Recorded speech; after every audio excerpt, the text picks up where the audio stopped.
Hola mis amados estudiantes. Bueno, hoy día vamos a comenzar otra clase de libros proféticos en la cual vamos a hablar de dos profetas del Antiguo Testamento, dos profetas menores como lo son el profeta Oseas y el profeta Miqueas.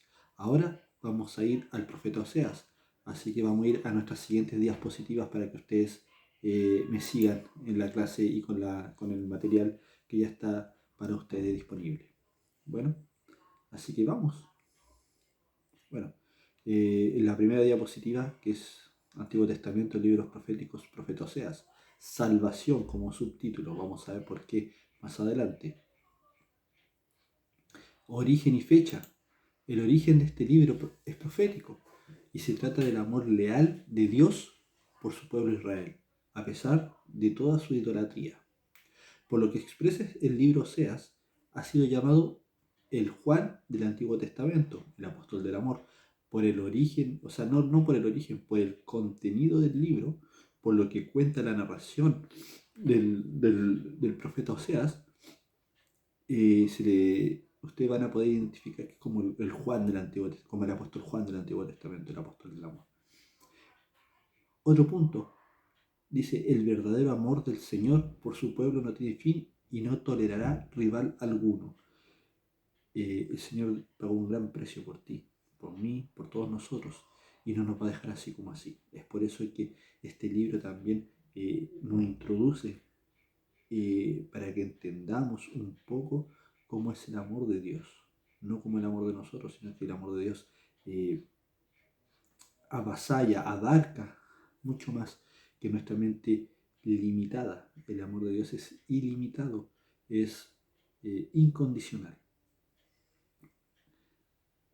¿En qué fecha se escribió este libro? Bueno, en el siglo VIII, en los años 755-710 a.C., en los reinados de Usías, Jotam y Acaz, y Ezequías en Judá, y Jeroboam II en Israel.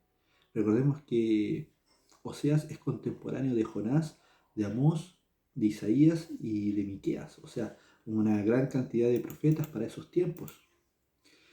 ¿En qué lugar se desarrolló esta profecía? En Israel, y los destinatarios era Israel, el reino del norte. Para allá iba el profeta Oseas. Autor, bueno, autor de este libro es el mismo profeta Oseas, que solamente en el contenido dice que era hijo de Beri. Lo dice en el capítulo 1.1. Oseas es la única fuente de información de este libro y por ello se le otorga. O sea, no hay otra persona más que pueda decir que escribió este libro, sino que solamente Oseas, y se le otorga a él mismo. Su nombre posee el significado de salvación, al igual que Josué. Eso lo pueden corroborar en Números 13, 8 y 16, y también no tan solo salvación como Josué, sino también como Jesús en Mateo 1:21. Bueno, Oseas es el primero de los 12 profetas menores. Yo lo puse entre comillas, menor. Se refiere a la brevedad de sus profecías o a la cantidad del contenido del libro en comparación con la longitud de las obras de Isaías, de Jeremías, de Ezequiel, que eran profetas mayores. Oseas es el profeta con el libro preexílico más extenso. Preexílico quiere decir antes del exilio. Es el profeta que tiene el libro más extenso antes de ser exiliado el reino de Israel. El profeta Oseas era casado con una mujer llamada Gomer. Todos más o menos conocen esa historia en la cual estamos hablando. Oseas está casado con Gomer. Oseas tuvo un hijo. O sea, en realidad, Oseas tuvo... Acá hay una discrepancia. Oseas tuvo un hijo llamado Jezreel. Sin embargo, en el libro existen dos hijos posteriores a Jezreel y se asume que eran de la infidelidad de Gomer. Lo Ruama, que quiere decir no compadecida, y lo Ami, que significa no pueblo mío. Es una, es una, es algo muy controversial en cuanto a los hijos, en cuanto a lo que se refiere a Gomer, pero vamos a verlo más adelante. Tema y propósito. Eh, el tema de este libro es la historia infiel de la esposa de Oseas. O sea, Gomer se decía que era una mujer infiel y era semejante a la infidelidad de Israel para con Jehová. Era un pueblo intensamente religioso. Sin embargo, era una fachada. Israel era un pueblo sumamente religioso, pero sin embargo era una fachada, dice, donde escondían una corrupción del peor tipo. La idolatría que ejecutaban era increíble. Ejecutaban orgías en rituales cananeas, dando voces y cortándose, como los profetas de Baal en el monte Carmelo, compitiendo con el Dios de Israel, ¿cierto? Con el Dios de Elías. Discernían el futuro mediante la magia, la borrachera, actividad criminal, la vana religiosidad. Sus sacrificios y sus libaciones carecían de sentido, porque las condiciones del pacto, la justicia y la rectitud eran pasadas por alto. O sea, era totalmente un culto fuera de lo que era espiritual para Dios. No era de un olor grato, no era de un perfume agradable al Señor. Solamente eran rituales vacíos, vanos, llenos de idolatría, que en vez de ser del Señor, en realidad eran rituales para Satanás. Seguimos en el tema de propósito. La idolatría es una expresión del pecado de Israel.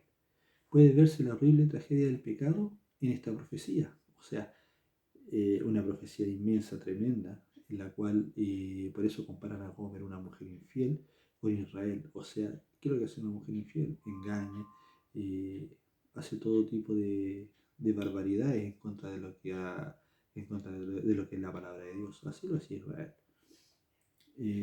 Como se dice, de idolatría es una expresión del pecado de Israel. Puede verse horrible la tragedia del pecado en esta profecía, pero Dios está empeñado en atraer de nuevo a Israel. Aunque ella es infiel, Dios es fiel. Eso hay que tenerlo siempre en cuenta. Muchas veces nosotros somos infieles en nuestro actuar, en nuestro pensar, en nuestro día a día. Somos infieles, pero Dios es fiel con nosotros. Dios siempre nos está acompañando, Dios siempre nos está respaldando, está escuchando nuestras oraciones a pesar de que nos equivocamos a diario. El pecado, el castigo, la renovación mediante el perdón y la gracia son los tres grandes mensajes del libro del profeta Oseas. O sea, acá hubo pecado, hubo castigo y además hubo renovación mediante el perdón y la gracia. Esos son los tres condimentos del mensaje del libro de Oseas. El libro constituye una historia y una analogía de enorme poder, por supuesto, y lo voy a explicar al final.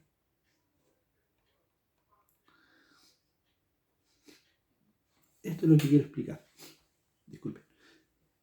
En la diapositiva que dice versículos claves, acá quiero que me pongan atención. Para entender lo que les quiero decir, hay que leer el libro del profeta Oseas. En el 1.2, en el capítulo 1, versículo 2 dice, dijo Jehová a Oseas, ve y tómate una mujer fornicaria e hijos de fornicación, porque la tierra fornica apartándose de Jehová. El capítulo 3, versículo 1 dice, me dijo otra vez Jehová, ve y ama a una mujer amada de su compañero, aunque adúltera, como el amor de Jehová para con los hijos de Israel, los cuales miran dioses ajenos y llaman tortas de pasas. Estos pasajes sugieren que el amor de Oseas tiene que ser renovado y restaurado por la misma mujer. Dentro de la analogía del capítulo 1, Gomer representa a Israel y Dios renueva su amor hacia la infiel Israel. De esta forma, Oseas debe renovar su amor hacia la infiel Gomer. Acá quiero explicar un poco el libro, es por eso que esto es algo, una conclusión personal. No creo que Gomer haya sido infiel estando casada con Oseas. No, yo creo que como dice la palabra, acá dijo Jehová a Oseas, ve y tómate una mujer fornicaria e hijos de fornicación. Recordemos que el primer hijo de Oseas con Gomer fue Jezreel y posteriormente venía los Ruamo, disculpen, los Ruama y los Ami, ¿cierto? Pero ¿por qué dice eso? Muchos confunden, yo creo que muchos confunden, tómate una mujer fornicaria e hijos de fornicación. Entonces todos creen que mientras Oseas estuvo con Gomer, Gomer le fue infiel. Y yo creo que no fue así. Yo creo que estamos leyendo un poco mal esta parte de lo que quiere decir Oseas o lo que quiere decir Dios a través de este mensaje. Por ejemplo, ve y tómate una mujer fornicaria e hijos de fornicación. O sea, y dice, ojo,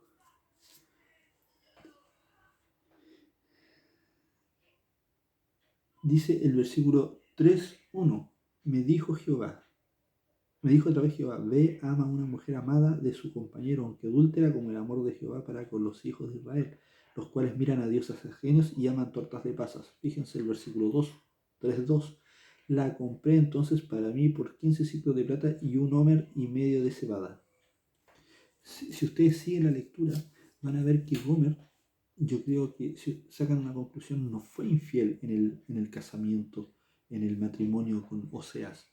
Gomer era fornicaria de antes de comprometerse con Oseas. Cuando Oseas se comprometió con ella, ella era una mujer del mundo, adúltera. ¿Y qué pasa, como dice la palabra más adelante en el Nuevo Testamento? Que si un hombre se casa con una mujer adúltera, uno también adultera. Es por eso que, y ellos tuvieron hijos, es por eso que se le llama hijo de fornicación, ¿cierto? Entonces, yo creo que Gomer cambió cuando conoció a Oseas, pero Oseas también, porque ahí en el versículo 3 uno dice, Jehová me dijo otra vez, ve y llama. O sea, estaba restaurando todo. Es por eso que hay que leer bien los pasajes. Esa es mi conclusión personal de lo que yo creo que fue, malentienden a Gomer. Es como cuando malentienden a María Magdalena, ¿cierto? Que todos dicen que fue una prostituta, pero en ningún lado dice que María Magdalena fue una prostituta. Entonces, malentienden los pasajes bíblicos. Yo creo que hay que leerlo bien, con mucha detención y sacar una buena conclusión. Estilo literario. La expresión literaria en poemas en este libro se encuentra entre los más conmovedores de la Biblia. Tienen un don de expresión particularmente mediante figuras de dicción, de pocos poetas del Antiguo Testamento, que pocos poetas del Antiguo Testamento pueden igualar. Por ejemplo, en el versículo 7, capítulo 7, versículos 8 y 9, las metáforas de Oseas son frecuentemente rurales, capítulo 10, versículos 11 y 12. La combinación de fuerza y sensibilidad en esta canción de amor, cuyos paralelos más cercanos los encontramos en el Cantar de los Cantares, tipifica la calidad lírica de la poesía de Oseas. Capítulo 14, versículos 4 y 7. Oseas ilustra el estado anímico y el tono reflejado en sus mensajes y su poder poético. Oseas, al escribir este libro, da cuenta del estilo literario que usa, da cuenta de su dicción para relatar, para narrar las situaciones. O sea, no era una persona cualquiera, o sea, yo creo que tenía muchos dicen que a lo mejor era un sacerdote porque se preocupaba mucho de la parte de los cultos sacerdotales, de los rituales, pero no se expresa nada más de Oseas. Solamente por la dicción, por el contenido de lo que él transmite, es un vocabulario totalmente diferente. El conocimiento a Dios. Oseas atribuye repetidas veces los problemas espirituales y morales de Israel a su falta de conocimiento de Dios. Capítulo 4, versículo 6. Eso es muy importante, porque ese pasaje dice, mi pueblo fue destruido porque le faltó conocimiento. Por cuanto desechaste el conocimiento, yo te echaré del sacerdocio, y porque olvidaste la ley de tu Dios, también yo me olvidaré de tus hijos. Aquí habla específicamente del sacerdocio, apunta al sacerdote, a los sacerdotes que prostituían la religiosidad en esos tiempos. Entonces, o sea, era muy fuerte en ese sentido, así al igual como Amós. Y también dice el siguiente pasaje de la diapositiva, conocer a Dios no es saber algo acerca de Dios, es estar relacionado con Él en amor y obediencia. Entonces ahí dejamos claro que lo que es conocer a Dios, porque muchas veces uno dice, no, yo conozco a Dios porque he visto una película, he leído un poco, pero eso no es conocer a Dios. Conocer a Dios es estar, como dice ahí la diapositiva, es estar relacionado con Él en amor y obediencia. En el Antiguo Testamento, el conocimiento consiste en vivir una relación cercana con algo o alguien, una relación que cause lo que podría llamarse comunión. Y es lo que nosotros siempre predicamos, lo que siempre nosotros manifestamos, que tenemos que tener una comunión con Dios, o sea, una relación con nuestro Dios en amor y en obediencia. La palabra lo dice, obediencia quiero y no sacrificio. Entonces el Señor nos está avisando lo que Él quiere. Y ahí podemos terminar con el libro de Oseas. Oseas es un libro muy especial por su estilo literario, por sus palabras poéticas, por sus pasajes que son llenos de poesía, de un género literario totalmente distinto, como dicen las diapositivas, es totalmente distinto a todos los profetas y a todos los poetas del Antiguo Testamento.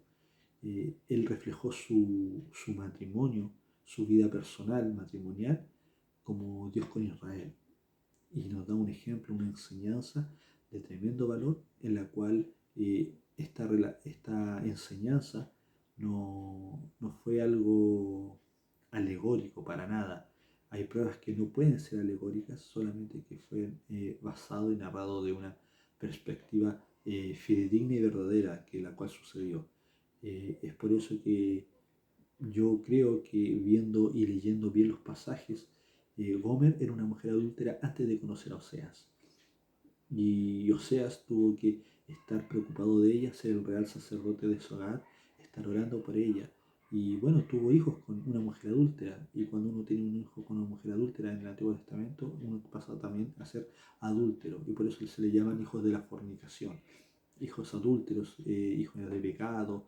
Entonces era un tema profundo en el cual uno tiene que indagar y uno tiene que ver cómo se expresaba Oseas, y el amor que representa Dios con su pueblo Israel, a pesar de su infidelidad, a pesar de su adulterio, ¿cierto? Antiguamente. Entonces podemos narrar todo esto, aunque siempre se dice que Gomer es la mujer infiel. Infiel, yo personalmente creo que antes de conocer a Oseas. Infiel, ¿por qué? Porque era infiel al pacto de Dios con Israel. Y ella fue infiel al pacto de Dios con el pueblo, porque era adúltera. Entonces yo creo que por eso se le llama mujer infiel, no porque fuera infiel a Oseas. Pero también vino el perdón de Oseas, la restauración, y es muy importante que lean todo el pasaje de Oseas, todo el libro, en la cual el capítulo 3 trae 5 versículos, lo explica todo. Yo creo que lo explica todo, tienen que poner mucha atención, mucha comprensión de lectura, y bueno, ahora vamos a pasar al profeta Miqueas. Vamos a pasar al profeta Miqueas. Profeta Miqueas es como Jehová el subtítulo, si lo pueden ver ustedes en la diapositiva. Bueno, origen y fecha. El nombre del libro es derivado del profeta quien, habiendo recibido la palabra del Señor, fue comisionado a proclamarla. ¿Quién? Miqueas. Perteneciente a los profetas menores, predicó en Samaria, en el reino del norte, y principalmente en Judá, en el reino del sur. Lugar: Samaria, reino del norte, los reinados de Jotam, de Acaz y de Ezequías. ¿En qué fecha más o menos su referencia a la caída inminente de Samaria? Eso lo pueden ver en el capítulo 1, versículo 6. Lo posicionan antes del 722 a.C., aproximadamente en el 735, 710 a.C. Ahí se movió el profeta Miqueas con este libro. Destinatarios: Israel y Judá, reino del norte y reino del sur. Vamos a pasar a la siguiente diapositiva, que es el autor. El autor por excelencia, en el primer versículo establece a Miqueas como el autor. No se sabe nada de sus padres, pero su nombre puede indicar un legado piadoso. Miqueas procedía de un pueblo que se llamaba Moseret, que estaba cerca de Gat. Miqueas era como Amós, un residente del campo, lejos de la política nacional y la religión, pero escogido por Dios lo podemos ver en el capítulo 3, versículo 8, para entregar un mensaje de juicio a los príncipes y pueblo de Jerusalén. Entonces, como lo podemos ver, así como Amós cuando decía, pero si yo no soy profeta ni tampoco soy hijo de profeta, así también Miqueas, que era un residente del campo. O sea, en conclusión, Dios usa a quien quiere y lo usa con fuerza para llevar un mensaje de poder y, Dios no mira como ven los demás, Dios mira el corazón de las personas. Y yo creo que en Amós y en Miqueas vio profetas valientes, hombres valientes de Dios que podían entregar un mensaje fuerte, franco y claro. Bien, era contemporáneo, Miqueas era joven y era contemporáneo de Isaías en el siglo 8. Significado de su nombre es una forma cortada de Micaías y quiere decir quien es como Jehová. Eso quiere decir su nombre. El tema y el propósito de este libro: destacar los pecados de los judíos en los reinos del norte y del sur, y el juicio inminente que es fruto inevitable del pecado, pero también demostrar la restauración que vendría. Primordialmente, Miqueas proclamó un mensaje de juicio a un pueblo que con persistencia buscaba el mal, o sea, pecaba desordenadamente, pecaba deliberadamente en todas las áreas. Miqueas presentó su mensaje en términos de demanda, y la profecía estaba ordenada en ciclos u oráculos, puede decir en etapas. Y dentro de cada oráculo o dentro de cada etapa, él pasa de la condenación a la esperanza. Fíjense, o sea, es como cuando hablábamos del profeta Amós, ¿se acuerdan que le dijo una palabra fuerte al reino del norte, pero juntamente con esa palabra, una palabra de fuerte, palabra de juicio, palabra de castigo, y una palabra de restauración? Al igual que en estos tres oráculos, en estas tres etapas, el profeta Miqueas así como pasaba de la condenación a la esperanza. Condenación porque habían quebrantado la ley de Dios a que había sido dada en el Sinaí. Este libro, un tercio se enfoca en los pecados de su pueblo, otro tercio se enfoca en el castigo de Dios que viene, que está por venir, y el otro tercio promete esperanza para los fieles después del juicio. De esta manera, el tema de lo inevitable del juicio divino por el pecado se une al compromiso inmutable por parte de Dios con sus promesas de pacto. Miqueas concluye su profecía con notable efecto. Hace un juego de palabras con su propio nombre. ¿Quién es como Dios? Eso lo pueden ver en el capítulo 7, versículo 18. Y solo Dios olvida y vuelve a amar. Yo creo que eso es una cualidad que no poseemos nosotros los seres humanos, que solamente Dios puede olvidar completamente y volver a amar sin condición y sin mirar atrás. En conclusión, Miqueas expresa el juicio por causa del pecado, pero también la futura salvación por la gracia de Dios. Cuando hablamos de pecados, todos pecamos, pero estamos hablando de un pecado desordenado, deliberado, sin tapujos, sin arrepentimientos. Y es por eso que el Señor puso un atajo, puso un hasta aquí no más. Recordemos que eran del preexilio estos profetas, o sea, daban una palabra en la cual muchas veces se podía predecir como el futuro, y ahí la gente empezaba a creer y a no creer. Lo podemos ver ahora en esta diapositiva que se llama por título Observación.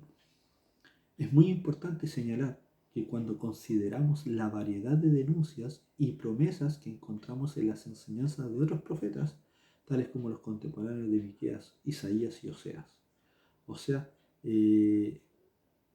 hay una variedad de denuncias, de promesas que se encuentran en la enseñanza de otros profetas, pero acá también, acá ¿cuál es la promesa y la denuncia? La denuncia del pecado, la promesa que viene una restauración. Siempre existe la duda o la incertidumbre de que un profeta pudiera predecir un duro juicio o alguna etapa de restauración.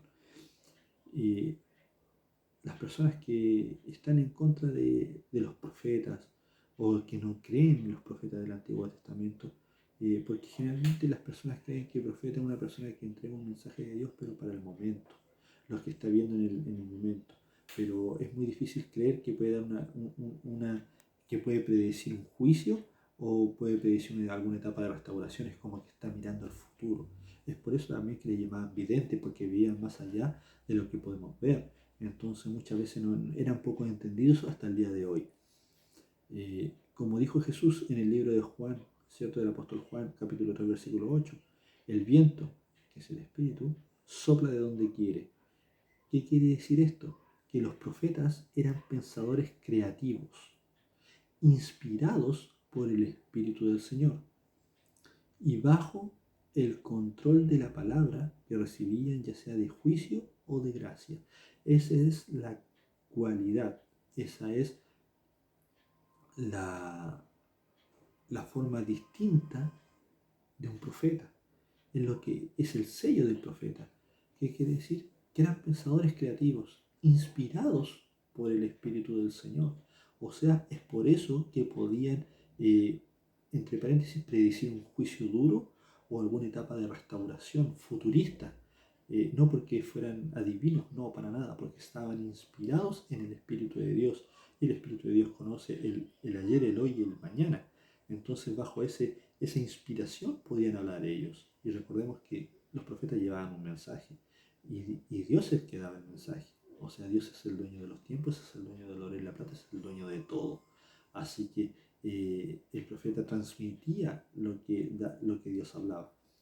Y bajo el control de la palabra que recibía, ya sea de juicio o de gracia, o sea, podría ser de juicio, de gracia, podría ser de lo que sea el mensaje del Señor.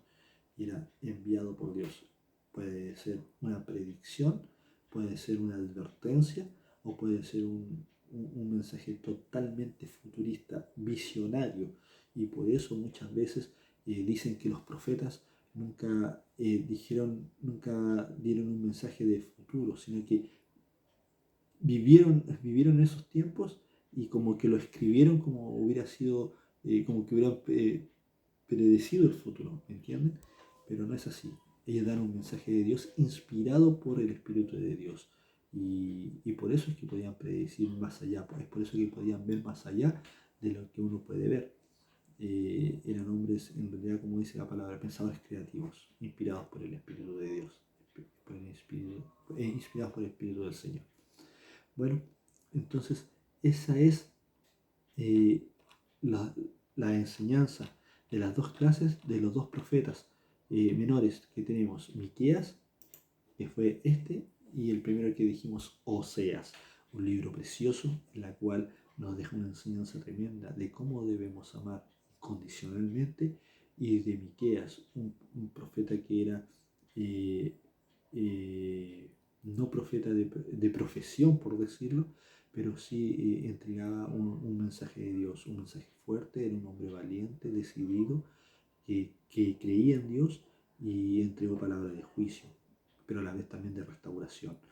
O sea, te da una entrada y una salida. Y todo eso inspirado por el Espíritu de Dios. Así que, amados hermanos, espero que estén estudiando este libro, espero sus preguntas, cualquier cosa, por favor, por interno, pregunten, porque estos libros son preciosos, los tienen que leer detenidamente y van a ver que van a encontrar sentido a lo que es el amor, el perdón y también a lo que es la obediencia y confrontar lo que es la inmoralidad, el pecado que devasta, el pecado sin tapujos, el pecado que está deliberadamente sin control. Así que podemos ver muchos contrastes en estos dos profetas. Los bendigo en el nombre de Cristo Jesús, amados estudiantes, y bueno, quiero terminar con una oración con ustedes. Amado Padre Celestial, te doy gracias, Señor, por mis amados estudiantes. Te doy gracias, Señor, por la palabra que tú has revelado, Señor, que tú me has dado para enseñar, que yo también he aprendido, Padre. Señor, te pido, Señor, que eh, por decirlo, toda esta etapa, Señor, todo este módulo que son los libros proféticos, Señor, mis amados hermanos los puedan entender, los puedan amenizar, puedan sacar la enseñanza que tú quieres dar, Padre amado de la gloria. y para que también bendecir sus vidas, bendecir también su momento estudiantil, en el cual yo anhelo, yo deseo que sean grandes estudiantes y grandes profesores que entiendan la palabra para después más adelante enseñar. Así como dice tu palabra, la mies es mucha y los obreros son pocos. Hay que orar para que lleguen obreros a la mies. Y así estamos orando por estos estudiantes, para que sean profesores, para que puedan enseñar a más personas. Todo lo dejo en el nombre de Cristo Jesús. Amén. Shalom, amados hermanos, cualquier cosa me preguntan. Bendiciones.